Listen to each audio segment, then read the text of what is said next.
May pag-asa tayo, gumanti tayo this May 2025. Let us elect the PDP Laban Senators. Buo po kami. Isang grupo, lumaban po tayo, Pilipinas. May pag-asa pa po sa laban. Sir, isang ano lang, ano mo yung sa pagsupply? Pinabilihan na. Well, kung yan ay patama sa isang attorney Hinlo, hindi yon pwede, no? Dahil naging undersecretary ako ng DILG for Public Safety. Alam nyo ba na si attorney Hinlo yung nagsimula ng 911 program ng buong bansa? At ako rin po, yung nagmungkahin na yung sa mga preso natin, sa BJMP, nung nalaman ko yung pagkain nila, yung budget 50 pesos a day, nabigla ako paano mabuhay ang isang tao sa 50 pesos a day. So pinaglaban namin sa Kongreso na dagdagan yung budget. Sa alam ko sa ngayon, naging 70 pesos. Maliit pa rin. Nung panahon ko, sabi ko dapat 100, no? Times 2. Sa mga Bureau of Fire naman, sabi ko rin sa Bureau of Fire, nalaman ko, hindi lahat ng munisipyo merong Bureau of Fire at wala pala lahat ng mga fire truck. So, minungkahi ko nga dapat lahat merong fire truck. Hindi ko po natapos yung aking assignments sa DILG kasi pinatawag ako ng Malacanang kung gusto kong tulungan ng ekonomiya bilang direktor ng Land Bank. Pero nung nasa DILG pa ako, nalaman ko rin nga dapat yung Philippine Public Safety College dapat magkatugma ang kanilang programa sa BFP and BGMP. So, sa aking konsensya, talagang nakatulong ako sa DILG nung mga panahon ko. Nung nasa Land Bank naman, ang pinakamalaking nagawa ni Atty. Hinlo, kasama ko ang mga board of directors.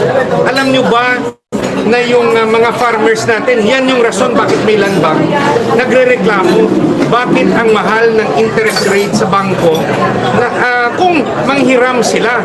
Sabi namin yung pahiram naman ng land bank 6% per year. Pero nagre-reklamo yung maliliit na farmers.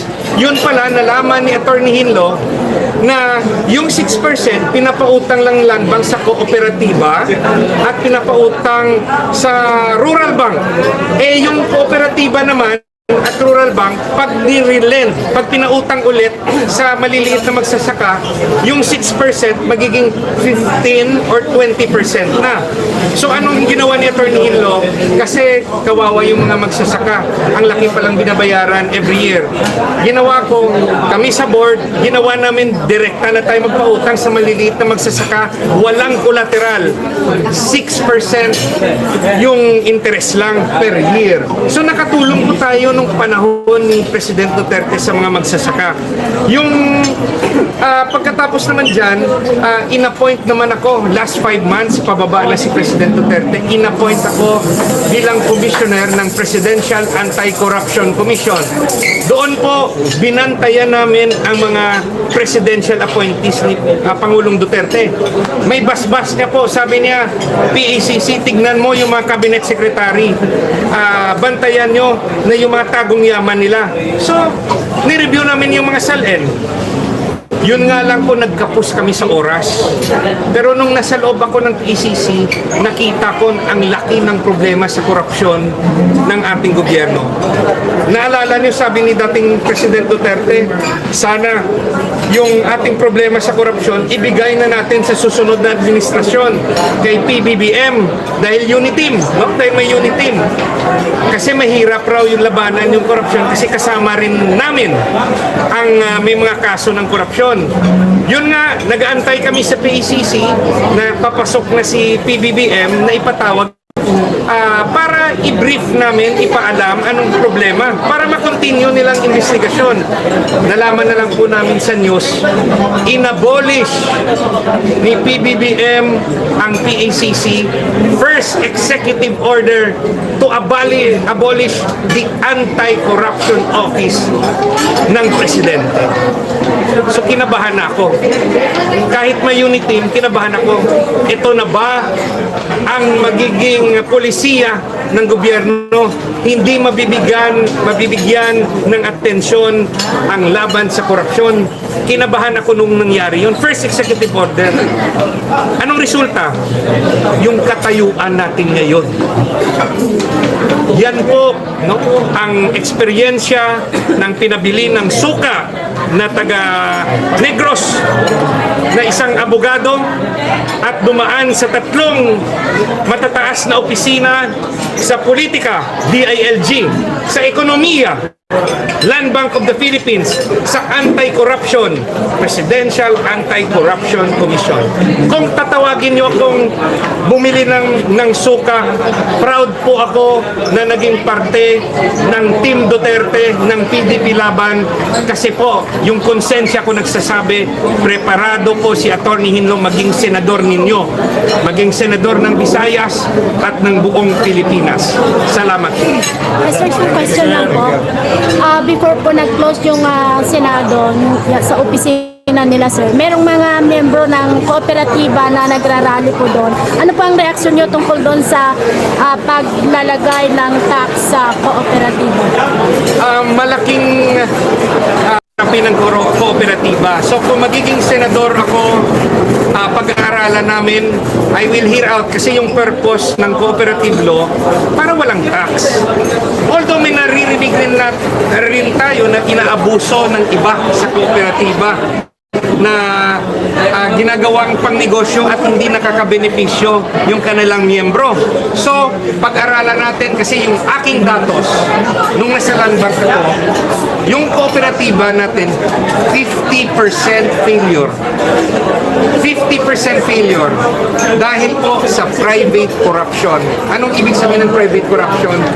Yung mga opisyal ng kooperatiba, yung nag-i-enjoy, yung kawawa yung miyembro, yung nakabigay ng pera bilang member, nawala ng benepisyo, 50% natatalo ng utang sa bangko, hindi makabayad, 50% failure. Yan po yung natutunan ko nung nasa land bank ako kasi hawak ko yung datos.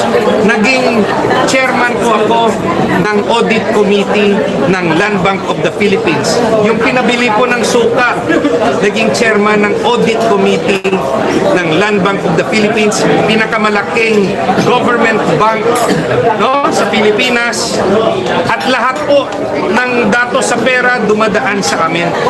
Miyembro ng Board of Directors sa Land Bank, 4 na Cabinet Secretary, Secretary of Finance as Chairman, Secretary of Agriculture, Secretary of Agrarian Reform, Secretary of Labor. Nandun na po yung 4 na cabinet members kasama po ni Atty. Hinlo. Preparado po si Atty. Hinlo tungkol sa ekonomiya dahil sa Land Bank. Preparado ako tungkol sa politika dahil sa DILG. Preparado ako sa problema sa korupsyon dahil nga naging commissioner ako ng Presidential Anti-Corruption Commission. Salamat po. Sir, isang question na lang po. Bilang naging isang chairman po Land Bank? Audit Committee. Audit Committee. Ano po reaction yung doon sa PDIC na Yung ginagawang pulisiya ngayon ng Rehimeng Marcos tungkol sa PDIC, kinuna ng pera, binalik sa Treasury, at yung pulisiya rin sa Maharlika Fund, hindi po ako sang-ayon doon. Bakit? Yung PDIC, yung purpose ng PDIC is secure yung deposit. Dapat nga sobra yung kanilang pera para po pag nagka-emergency, may bank run, wala silang problema sa pera, mababayaran nila. Kung lumobo pera ng PDIC, good. Insurance yan eh. Kung yung land bank may sariling pera, DBP may sariling pera, inaalagaan na po ng land bank at ng DBP yung kanilang pera, nag-i-invest na sila kung saan-saan para maalagaan yung pera kasi secured yun sa land bank at DBP. Eh bakit pa kailangan may Maharlika Fund? Bibigay ka ng malaking sahod sa Maharlika Fund, kukunin yung pera ng land bank, sila raw mag-i-invest. Duplication of work yun. Dahil yung land bank, alam niya na kung saan igagastos, saan itatago yung kanyang pera as supervised by the Central Bank. Maling-mali ang Maharlika Fund. Duplication of work lang yan ng Land Bank at ng DBP. Maling-mali yung pagkuha ng pera sa PDIC. Dapat po sumobra yung pera nakatago sa PDIC kasi yung purpose niya insurance yun eh. Para kung may bank run, may problema, nandyan ang pera, hindi pinapakialaman, nakatago para sa kanyang purpose. The purpose is to secure our bank deposits. Salamat po. Pwede isa na lang? Okay lang? Okay, last na to. Bilang isa ho sa mga abogado ho, sir, ano ho kaya yung tingin ho ninyo na kahihinantungan ng impeachment complaint laban kay VP Sara Duterte? The impeachment complaint also, although it is a legal process, may procedure, it is still a political exercise. Hindi yan korte na mag-a-assess o mag-judge guilty or not guilty. Kung may kasalanan si VP Sara, antayin yung pagkatapos niya sa termino, kailan niyo sa ombudsman. Pero alam naman natin, sinasabi nila, maling paggamit sa confidential fund. But, under constitutional ground, equal protection of laws. Tandaan ninyo, equal protection of laws. Bakit si VP Sara lang ang inaatake ng Quadcom tungkol sa confidential fund at hindi yung Office of the President na mas malaki yung budget? At bakit hindi yung mga departamento under sa Office of the President na malalaki rin yung budget? Bakit walang nagrereklamo sa mga daan na sinisira ng DPWH mismo o yung kanilang kontraktor? Bakit hindi nagrereklamo sa DSWD na bilyon-bilyon yung pera pero walang programa sa street children? Bakit hindi sila pinagalitan ng Quadcom?